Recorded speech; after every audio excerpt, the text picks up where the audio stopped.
No, the first time I came to the museum was about 7 years ago. I had come here for a reception, and I was so awed by everything. I said, wow. An early memory of the museum that I have was my wife and I had our first date here.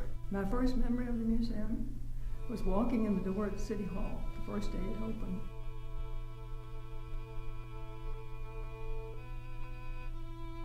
I moved here in 1955, and I believe the crest had just arrived.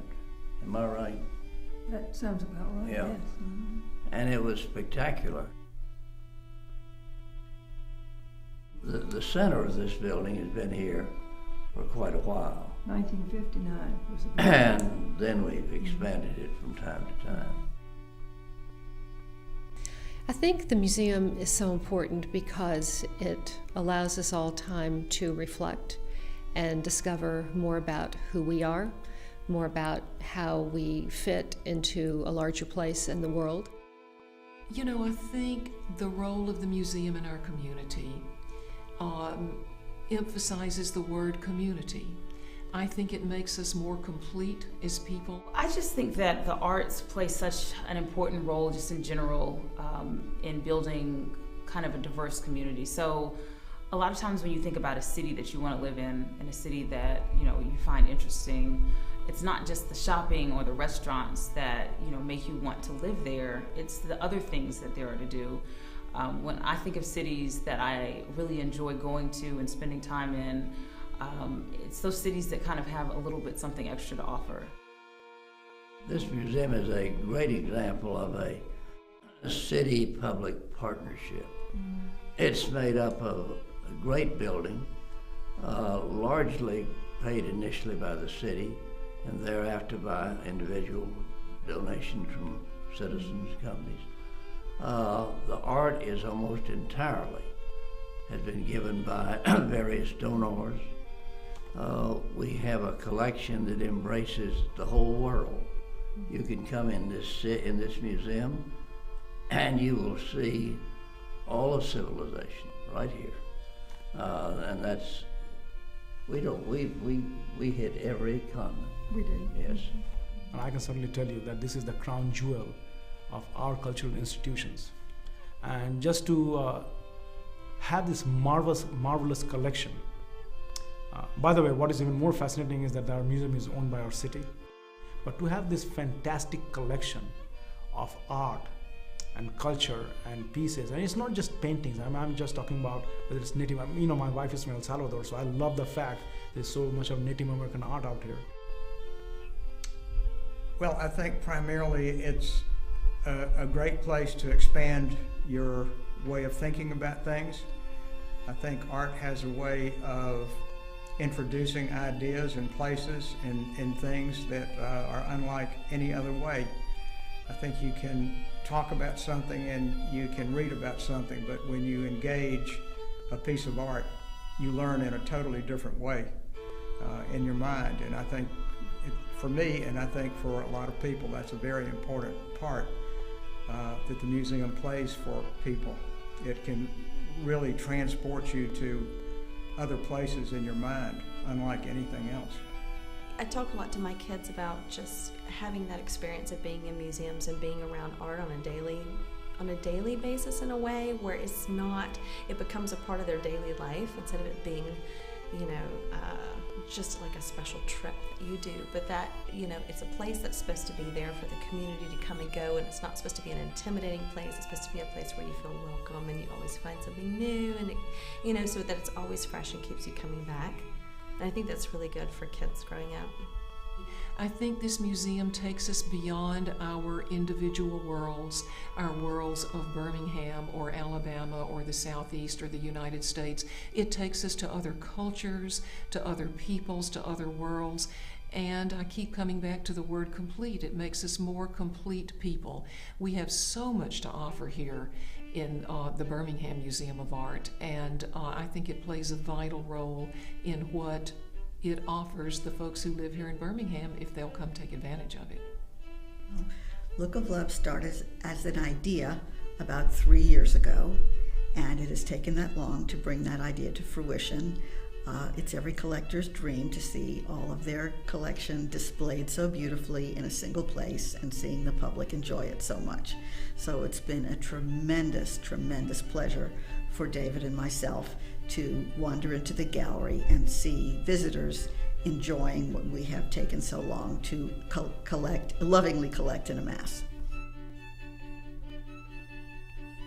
My favorite collection would be the American art collection and then the Wedgwood collection, because I've watched the Wedgwood collection grow over the years. And my involvement with the American art collection goes back about 5 years.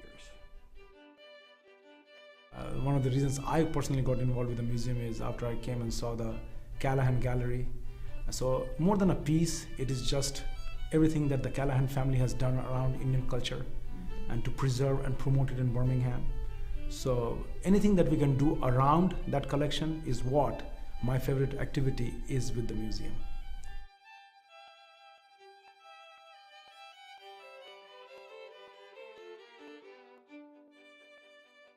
When I was a little girl, my mother would take me up to the 3rd floor, and I'd always pay my respects to St. Lucy and St. Agnes, and I still do that. When I walk in the museum, I have to say, and St. Agnes was my favorite because she was holding a little lamb, and it's just a wonderful painting. My favorite piece of artwork at the museum would probably be this large portrait of a landscape that's in the American Gallery downstairs. You can't miss it. It's huge. It's the first thing you see. I'm really interested in contemporary art, and I would like to see the contemporary section expand. Well, I hope the museum 5 or 10 years from now is still playing an important role in the community, and I hope that role increases as we find ways to engage more visitors, have more people come to see this wonderful jewel of Birmingham and Alabama, and I guess in summary it would be more of the same.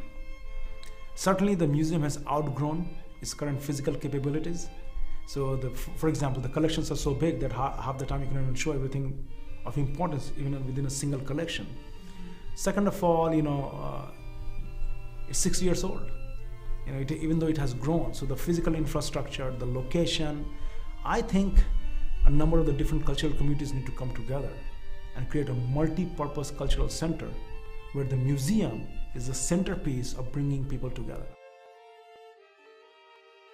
You know, the one thing that frustrates or saddens me about the museum is that I don't think enough people recognize it for the little jewel that it is. We have a wonderful museum. We have fabulous pieces that could compete with pieces from other museums around the world.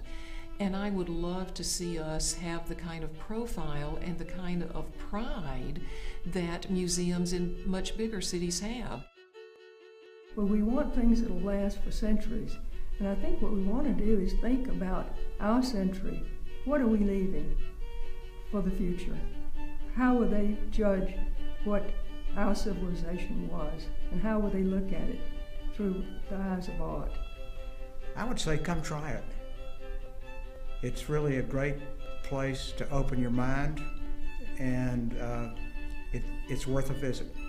But when I do come, it's always like coming for the first time, because you always see something that you didn't see the last time, and it has so many different exhibits that you just, it's so much to do, and it's something for people of all ages.